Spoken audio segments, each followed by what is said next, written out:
they bleed at the source, and you're hypnotized by the light sword, by the love source, by the goodness and the kindness of my force, by the sweetness and the brightness of my orb. Liquid love touch you like the light that run through this body of mine in a theta wave, alpha wave, beta wave blue.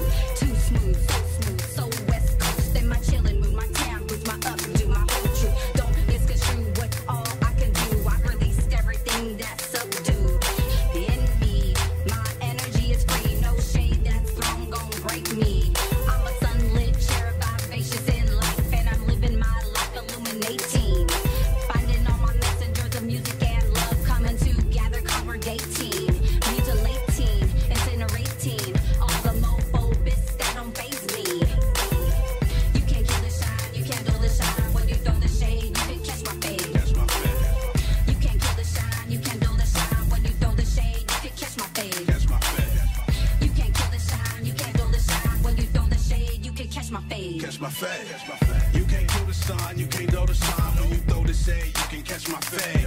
Saying raw on the mic like I just pulled a grenade. My thoughts is on spade and my tongue is a blade. I should probably be in jail for all the rappers I slay. I spit so nasty, made my tooth is decay. I make you put your hands up like they do in a raid. My recital's vital, spitting verses for the street Bible. Yo, shit is on idle. Sucking MCs is my rival, and I'm liable to retire you. I admire you cause you trying to, but you lying, dude. You ain't with them guns and you ain't sliding through. Nobody's trying to whack you, nobody's hiding from you. So here's some advice, you're not nice, your rhymes up. Get your boy back the track and turn minds up. Then come catch this fade with the razor blade line up. Who's up next? Next up to bat, me, I'm up. You can't kill the shine, you can't dull the shine. When you throw the shade, you can catch my fade. Catch my fade. You can't kill the shine, you can't dull the shine. When you throw the shade, you can catch my fade. Catch my fade. You can't kill the shine, you can't dull the shine. When you throw the shade, you can catch my fade. Catch my fade. You can't kill the shine, you can't dull the shine. When you throw the shade, you can catch my fade. Catch my fade. Catch my fade.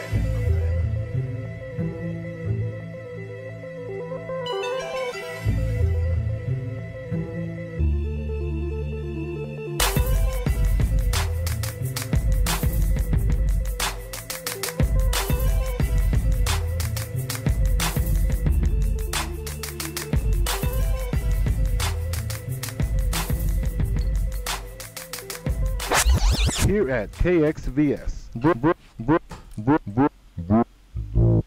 broadcasting from Stone Tube Studios, is the voice of Stockton. Hey, and we're back. Okay, sorry about that, you guys, but we're back up. We're back live. So, really quickly, we were in the middle of a conversation when everything froze, but that's okay because we're going to keep it rolling. You guys got to hear some more music, and now we're just going to go ahead and get back to our conversation. We were mentioning how it's now time for the next generations to start stepping up to the plate and taking on leadership roles, and that's what JR's doing here as he gets ready to accept your guys' votes come June 5th, right? Correct. And so we are looking to change leadership in our city. And so JR was just saying, so he is a candidate for City Council, District 1. Correct. And so what he is looking to do is to become the next new wave, new energy, a new leader in our community to help make the changes that we as the people want to see. Mm-hmm. So I think that's very awesome because the new generation stepping up to the plate, you know, for those that are ready to move into those roles. And now we have JR here. So he was telling us about what that is for him. And the person who is incumbent now is it's Vice Mayor Holman. And yeah, so I'll describe the district for you a little bit. So Stockton City Council districts are very big, right? There's only 6 of them, but particularly the district that I'm running in, the most northern part, the northern border rather, is 8 Mile Road, and then Spanos West is actually the most western neighborhood, and then it goes all the way to Rayleigh's, and then you have north of Hammer Lane. So I-5 to 99. Yeah, wow, that's pretty big right there. So you got a lot of different, neighborhood makeups and demographics. Oh, yeah. Oh, yeah. Oh, yeah. And then just right in between the neighborhoods, I'm not sure if you know what White Slough is. The White Slough? Yeah, so is it right by Whistler? Yeah, so that thing goes all the way from the 5 to the 99. Yes. So that's actually the southern border of the district. Oh, okay. Yeah, so it's very big. Got about 8,000 homes, but yeah, it's pretty big. And you can only imagine the different needs in the communities, and Ponce de Leon is different than Spanos West. And you got Fox Tree over there, I think it is. Or actually, a little bit northern to that. Okay. Yeah. So then you might have Murata, but then it's in the same district as Sherwood.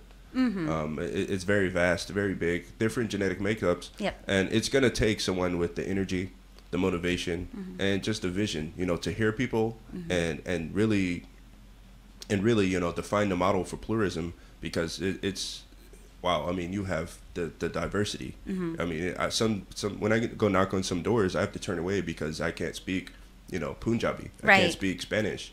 I can't speak Vietnamese. That is the one beautiful thing about our city in and of itself, is that it's so diverse. It's almost just like a little San Francisco, because we are kind of the back door of San Francisco, and this is a place that they all came to relax and hang out. And that's how our city and our areas really got established, other than the agriculture side of it, because people who were out there building empires needed a place to escape. So that's where they came out here, and you see a lot of the Victorian homes and stuff like that. The 3 stories with the ballroom floors. That's what they built when they started establishing our city here. Yeah, even our banking. Yes. Yeah, our banking, Bank of Stockton. Yeah, the great earthquake in San Francisco just pretty much destroyed everything. That's 1908. Oh yeah, so then Stockton was like the back door, like you said. Hey, there's a couple banks in Stockton. I'm gonna, that's my reserve. So. That's where the money flowed. That's where everything. And wow, look what it gave us. Right. Very beautiful neoclassical buildings. But and we have a good foundation to start building, and now the structure for the city. But it definitely needs some work, you guys. You all know that. Yeah. And there's no hiding and masking the fact that our city of Stockton needs help, and we need new leadership. For those who are exiting their positions now, have to make way for the new ones. And we want to make sure that we have great candidates and people that are coming in to do that. I do have a question. You were saying that you're up off of the most northern part of Stockton, which is that 8 Mile. Okay, so I remember back, I can't really remember how far back, because to me, it's like 10 years ago, Oh, okay. but it doesn't seem like 10 years ago. Yeah, that's true. Because time goes by so fast. Yeah. But I do remember a talk back regarding the Greenspan.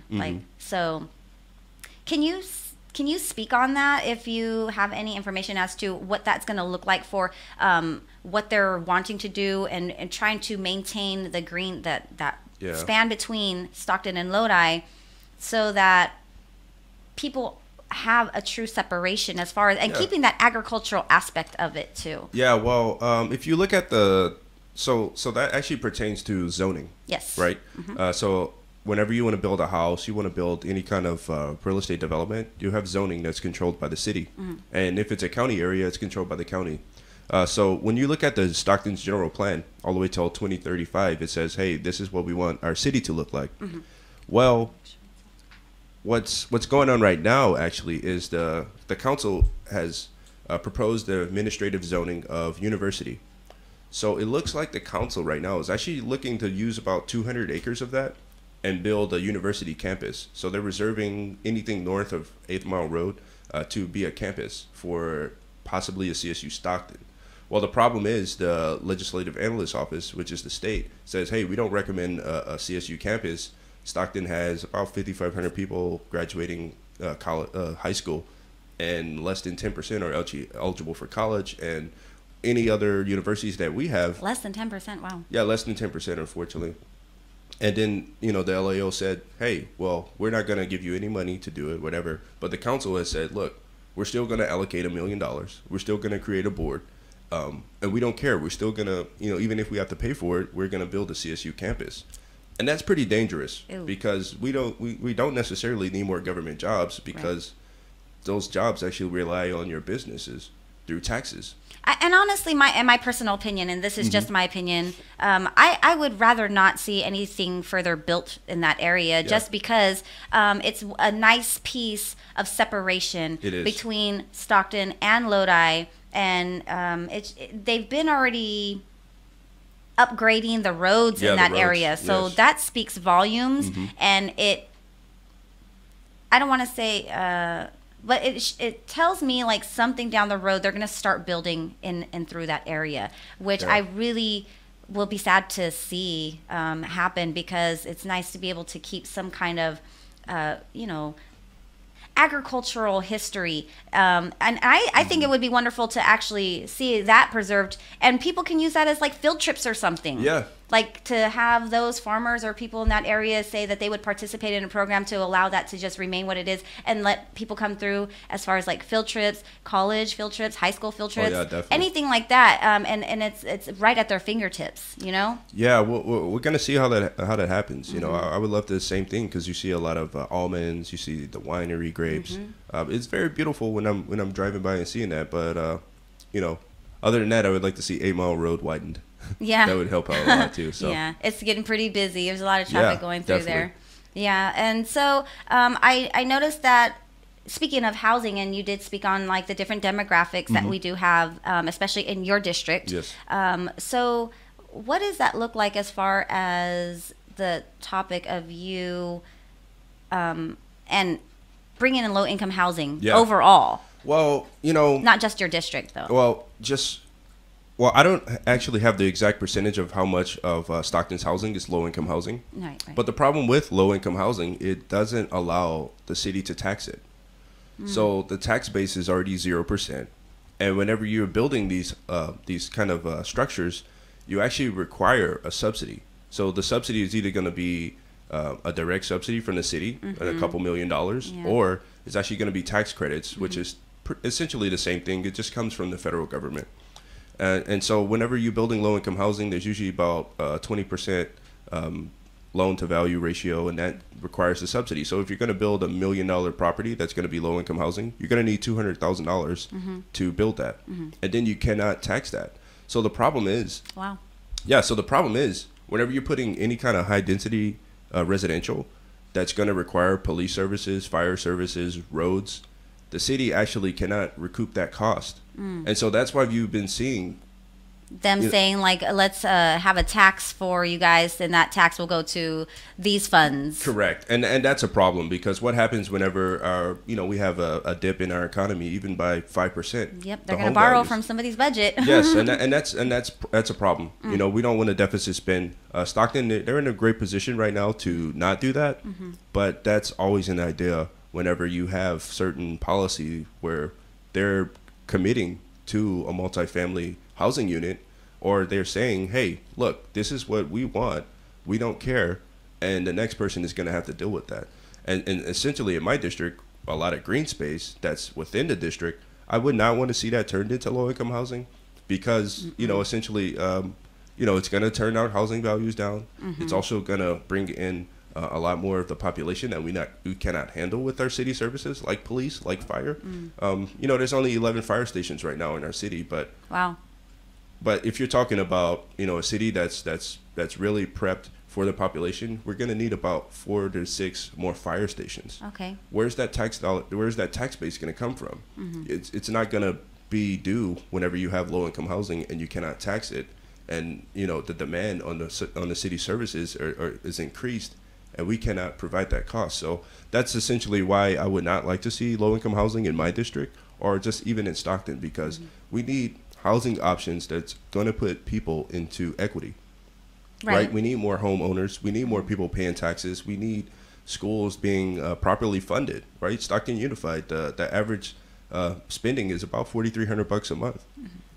That's less than Lodi right now. So I do have another question. So being it that we really don't want to see too much low income housing. Correct. So what would be your solution, or just an idea or thought that you have for the homeless issue? Okay, so I want to say that that's a little different, because when you look at the homeless population, these aren't necessarily able-bodied high school graduate. The demographics are a lot different than the need for affordable housing, so to say. So because most of these people are actually mentally incapacitated. They're not actually able to even walk on their own, and that's a problem. So, but you actually have some policy right now, some housing policy that's allowing homeless individuals, homeless families, to actually get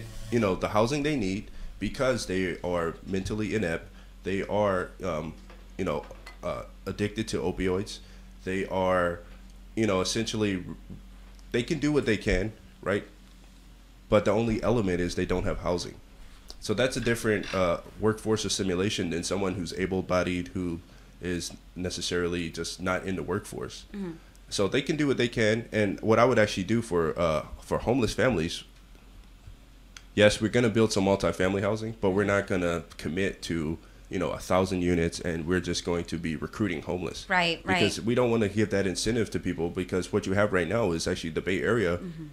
They're actually shipping their home. They have programs on the books to where they say, look, we have a tax, we have an affordable housing tax, but we're not going to build. Yeah, we're not going to build affordable housing. It's cheaper for us to give you a voucher. We give you a month's worth. And you go move somewhere else. Yeah, you go move somewhere else. We'll give you a one-way bus ticket, or you want a plane ticket. You pick, and you can go wherever. But I'm going to tell you right now, before you do that, Stockton, yeah, their programs, they have good programs. So I can give you more money if you go to Stockton versus going to Dublin. And so that's what's actually kind of a deal that they have, that they've made, that's saying, we'll go ahead and take your vouchers and your homeless. Oh, yeah.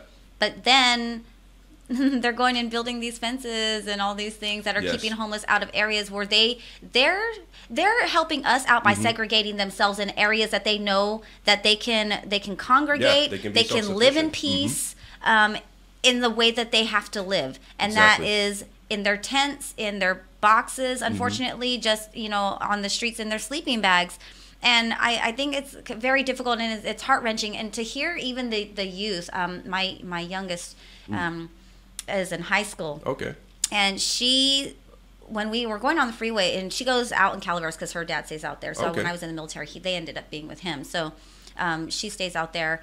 But she does come here, for the most part, and soon she'll just be living with me. But she sees that on the freeway, you know how they build all the fences and stuff, and she was just so heartbroken, and she became so angry.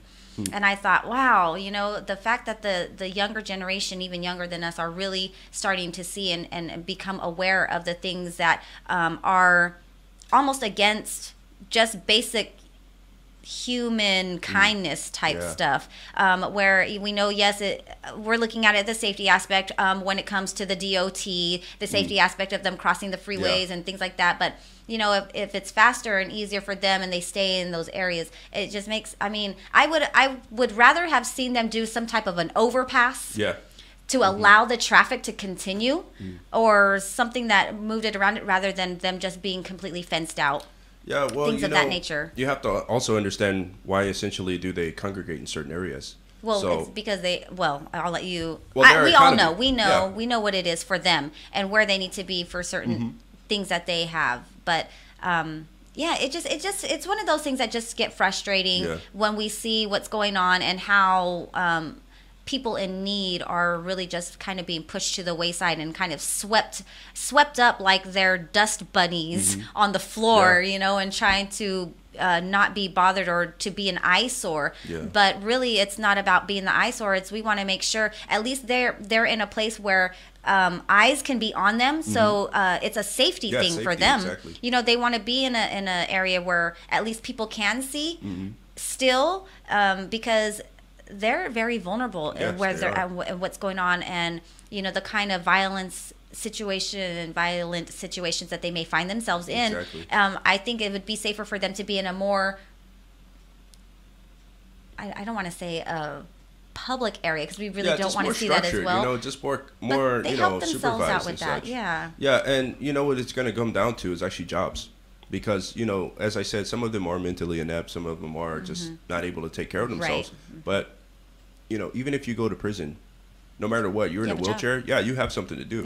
So we just have to find something that they can do. And, one of the things that's actually great is the dignity when you have a job, when you can, we have to, my whole plan is, we have to bring jobs for everybody. Yes. We have to understand what kind of economy that we have. We don't have, too many professional jobs here. We don't have, a lot of management roles here. Right. So we actually have to bring trades programs for everyone, right? We have a lot of labor force. Yes, and we need to start instilling that and letting kids know that is an alternative. We're paying for it right now with our gas tax. That's going to add a couple $2 billion, but that's going to fix a lot of roads. It's going to fix a lot of sidewalks. But if they don't have enough people to do those jobs, the money's going to go somewhere else, and that's what we don't want. So at least we could supply the labor force to do that. And if homeless individuals want to do that, they want to assimilate into that workforce, we need to give them the tools to do that. What do you think would be an ideal group in city council? Who do you think would be an ideal team? If you could do a winning team. Handpick. Okay. Yes. Wow.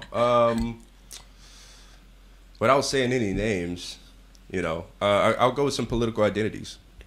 So you have my district, right? I would like someone who has a backbone, who has kind of a conservative centralist mindset, because the pluralism in that area is so vast. And, people think that we don't have problems in our district, but, it's always the premise whenever the council is, voting certain ways or spending money certain ways that you think that, wow, that's right around the corner for our neighborhood.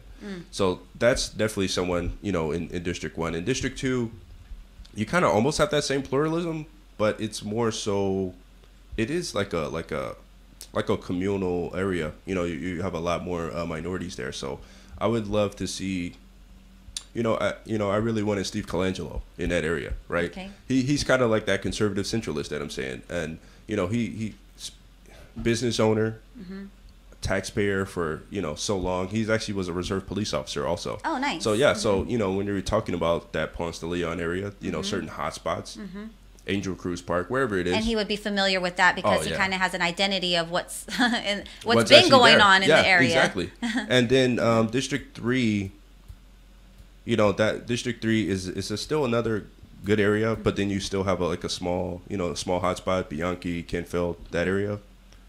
But, that's a tough one, right? That race right there is Paul Canepa and Susan Loftus. Oh. Yeah. Yeah, and you heard that interjection? That's very interesting. Yeah, and I got to give it to Paul Canepa right there. He has the experience. He was a vice mayor for Mayor Silva. So I'm going to have to definitely give that one to him. Yeah, and then you also have District 4. Well, Susan Linz. Yeah, that's someone. Is she the only one running for that? Actually, she won, right? So she's a CPA. So then you also have that kind of authoritative mindset with her. Yes. And you definitely that's nothing that black and white. Oh yeah, totally. It reminds me kind of like a I don't know. It's like she just made for that, It's just like, wow, yeah, we have a CPA. Like a checks and balances for it all. Oh yeah, and she's very fair. She'll listen. She tells you how she's voting. So she gives that. And wow, then you go to District 5.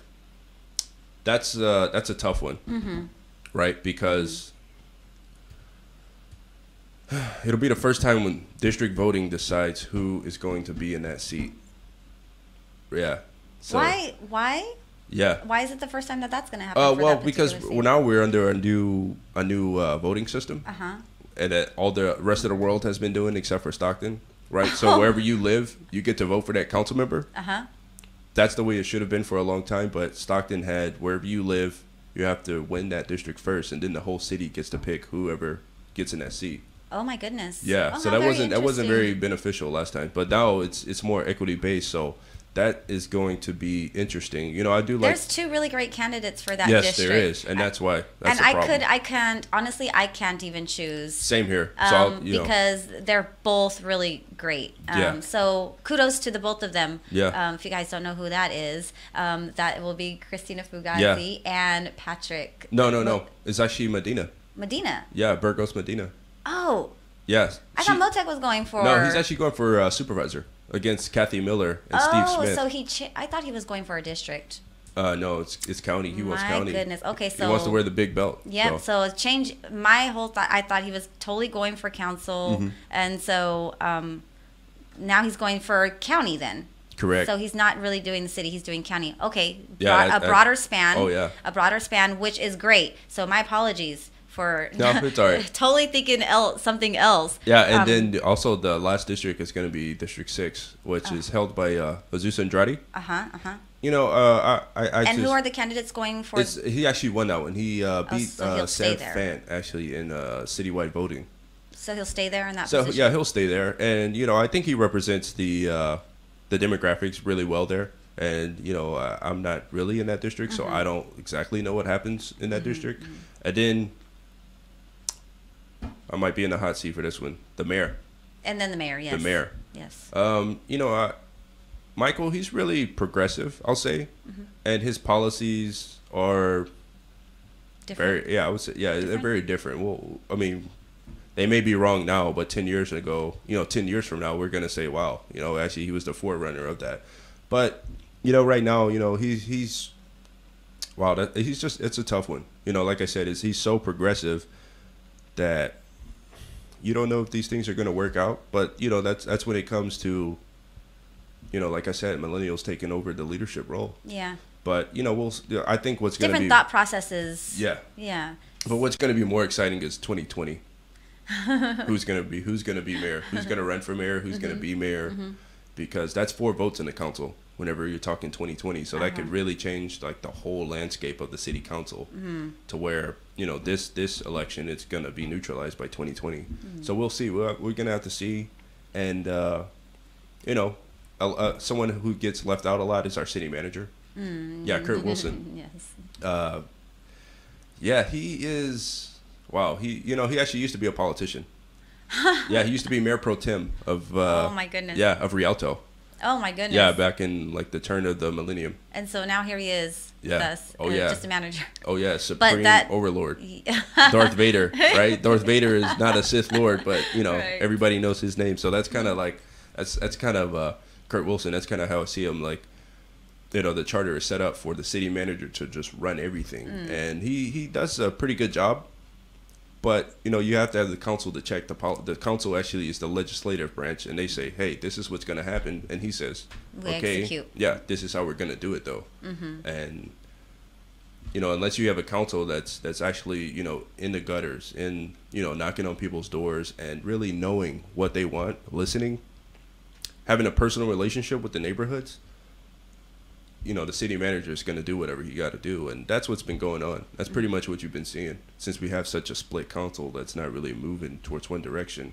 He's been doing whatever he wants. And it's not necessarily a bad thing. He's just, you know, you got to But understand. the checks and balances on that Exactly. really hasn't happened. And, It hasn't happened. And so that's out of alignment. So what we definitely want to have is to bring everything back into alignment where it's actually a cohesive team and you guys are actually really communicating with each other Yes. and really implementing the plans that you've together set. And Yeah, those council priorities. Yes. Yeah, every January. As a true team would to say, yes, okay, we got that, you're good, okay, let's go. Yes. Almost kind of like, you know, A and B team. Yeah, That's how I gotta do feel. it, That's, you know, that's what I think, and that's how I see it in almost everything that I do and I work in. When I'm thinking on a level where even you have your leaders, but your leaders are still part of the team. Exactly. So it's not just, okay, I lead, but you know, we, they all have a role that's just as significant as, you know, the lay people and anybody else that are going,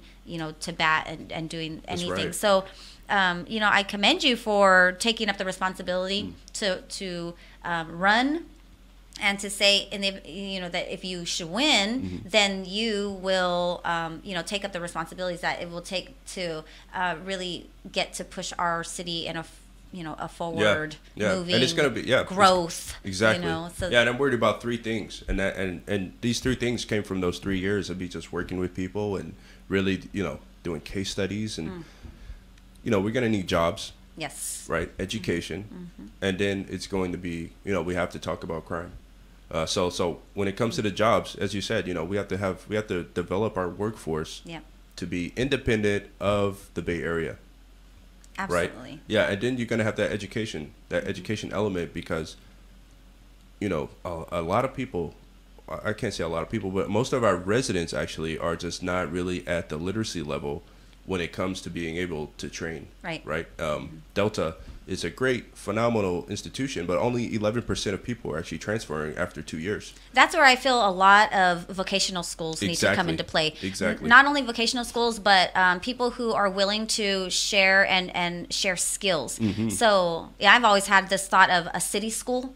City school, basically all of the business owners who are in the city can choose to participate in the program to take on these people that will, they have an interest in something, and maybe they don't have the education, but they have the passion. They have the drive. They want it. They want to know. They want to learn. But who's to say they can't be taken in by any business owner, be mentored in the skill, in the trade, and showing like how it's done, and them actually learn on the spot, learn on the job, and they can choose to say as part of the training and the city school being that, okay, say they need, for the younger generation in high school, they need credits. Okay, well, you don't really know what you want to do. You're not looking to go to college. Okay, well, these businesses have said they're going to participate in this program. You got to go to 3 businesses a month, learn their business, learn what it is, and then you come back and report on it to say, what you learned about it, how it has like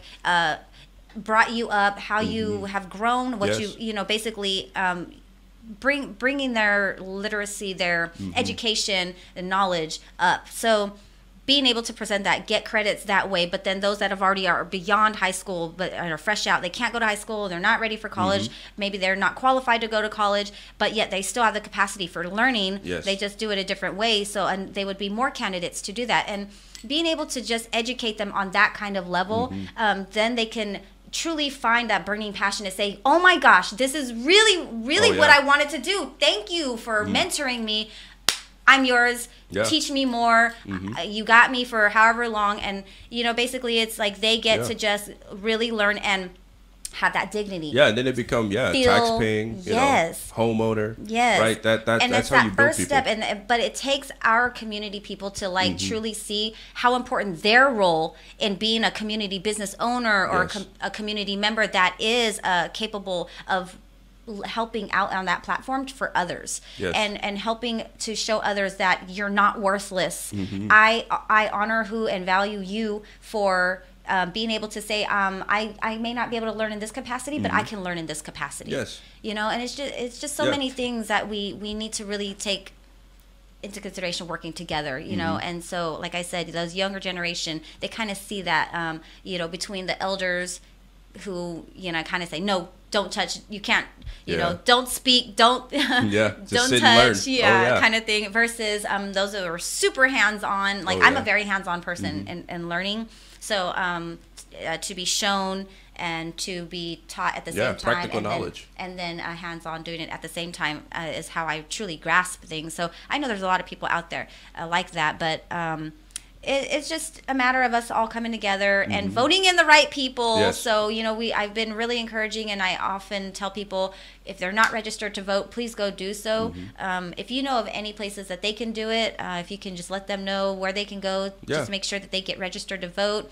and to go vote coming June 5th. So go to registertovote.ca.gov. I'm gonna write that down. Everything's so simple now. You can just do it on your cell phone. So it's register to vote. Go to .ca.gov. registertovote.ca.gov. Correct. That'll send you to the Secretary of State's website, and you can just do it everything on your cell phone now. We didn't have this technology even 10 years ago, 20 years ago, and it's gonna take bringing people online and just we all touching each other through just communal relationships.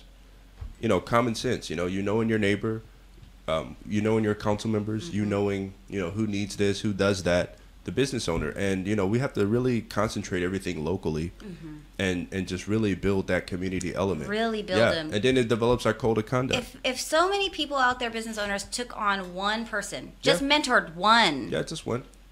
That would make a whole world of difference, because those people are going to pay it forward. They will totally pay it forward, and that gratitude is so expansive. Varden Guillory Senior says, Yeah, it's my dad, yeah. he gives a thumbs yeah, up retired. to you. Yeah, retired deputy. Assistant police chief. Oh, yeah, nice. Yeah. So and that's my father. My mom's a nurse, and I actually came from a fortunate family. I understand a lot of people don't have that in Stockton. Right. But one thing. But it doesn't mean you can't be compassionate. Exactly. Hey, it doesn't mean that life is over. Right. Don't become a victim. Right. I was my mom's. By the time my mom was 19, right, she had 4 kids. Oh, nice. Yeah, so that's what I'm saying. Hey, don't become a victim. My dad still, day in, day out, worked 12 hours a day. We, and still had time, to come by, buy a book, go to church, things like that. Reading and writing. Don't become a victim. Your life isn't over whenever something bad happens. That's right. So thanks for popping in and giving us a thumbs up. Yeah, definitely. Definitely supports on all of that. But we have 5 minutes left. Okay. So I want everybody to kind of get your contact information and find out basically how they can follow you and to kind of read up on, anything that you've put out there that you want them to know if you haven't spoke on today. Yeah, definitely. So first off, my website is guilloryforcounsel.com. And every 2 days, I actually released a bunch of blog posts that I write pertaining to my political identity. So it's guilloryforcounsel.com/news. You can go and see all those articles that I've written up so far. I'm also on Voters Edge through the League of Women Voters of San Joaquin. And but most of the information you're going to get is from my website. And, you're going to see some stuff on my Facebook. I'll be at the Asparagus Festival this weekend. Nice.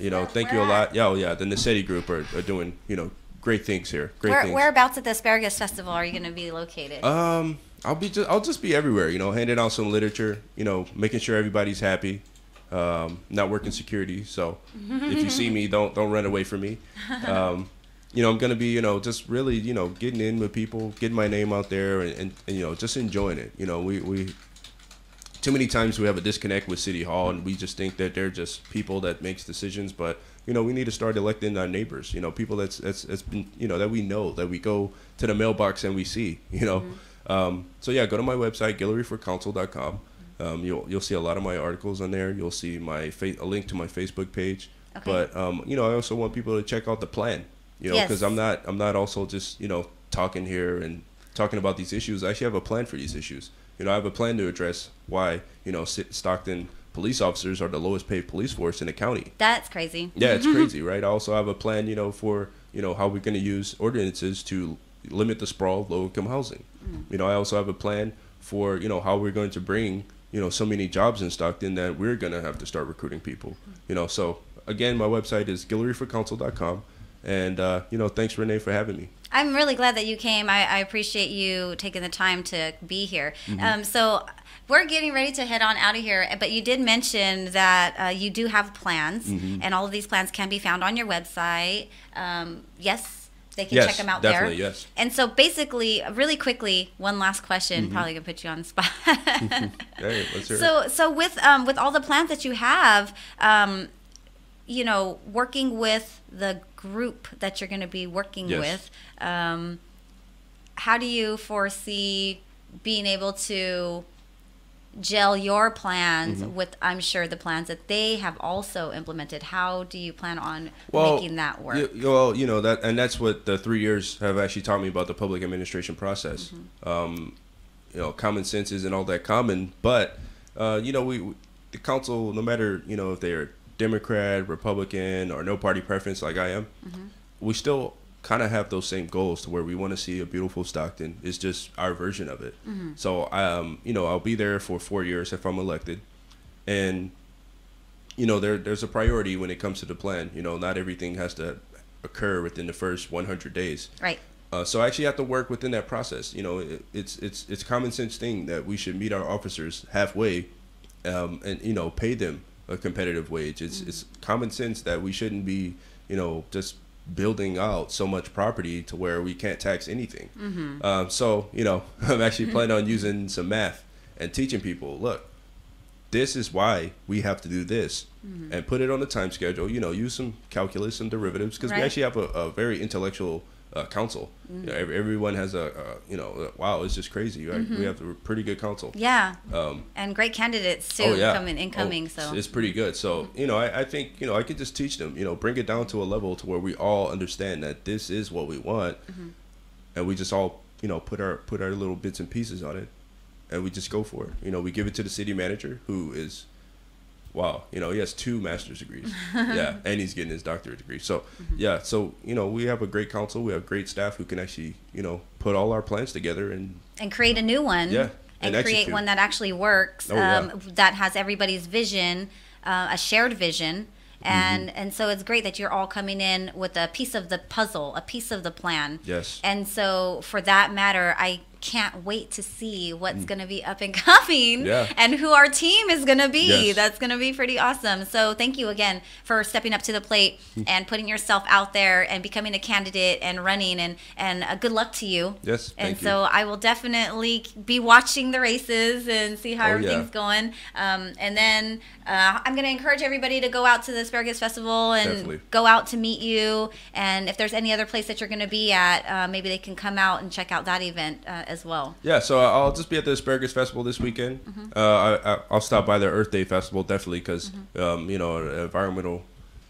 Like I said, I learn something new every day. Yes. Yeah, so I'll definitely be there also. So come out, support the Nassetti Group, support our local businesses. The Lions Club, Save Swinson is going to be there also. Yes. So come eat some. KXVS is going to be out there, you guys. Our local community station. Really great food. So. Yes. So other than that, we're getting ready to head out of here. But I definitely want to remind you guys that we do have the Asparagus Festival going on today through the weekend. So be supportive. Head out there. You're not only supporting you're not only supporting local and the asparagus and like our agriculture in our community and our city, you get to try some new things. You're supporting these local businesses that are coming together in there and creating these new concoctions for you guys to try. And I think that's pretty the creativity in it all. So and it's an artistic thing in that way, I guess you can say, because the people get to be creative. And they have some pretty fun stuff. Earth Day is coming up on Sunday, so if you guys have a chance to get out to Earth Day, we are going to definitely be out there as well. Come to the KXVS booth. We'll be out there. You can take pictures with us. Come meet the crew. You're going to be out there, so you guys might catch JR Guillory out there, and you guys can come shake his hand, say hello. If you have questions, I'm sure he'll be more than happy to have a conversation with you guys. Later that night, if you guys are feeling up to going out, you still have Laughs on the Ave over at Ave on the Mile. That will be on Sunday, and that's hosted by MF Comedy. You have a Millinous show that's coming out again May 27th out at Columbus Park. We do that every 2 months, and that's to feed the homeless and give them a free show, free concert by us local entertainers. So I definitely recommend that you guys come out and support that. We have Date Night with Daddy coming up. The fundraiser is a Filipino food plate. So please check out Date Night with Daddy on the Facebook page, and you can find out more details about where you can get your plate ordered and whether you want it delivered or you can pick it up. And that's all going to help fund the event Date Night with Daddy that's in June 23rd at the Sycamore. Thanks for tuning in, you guys. Have a happy Friday and happy 420 to you all. It's like the most wonderful hippie day of the year. If you're smoking that, pay your taxes on it. Yeah, definitely do so. All right, you guys, have a great day. Bye. Did it end that?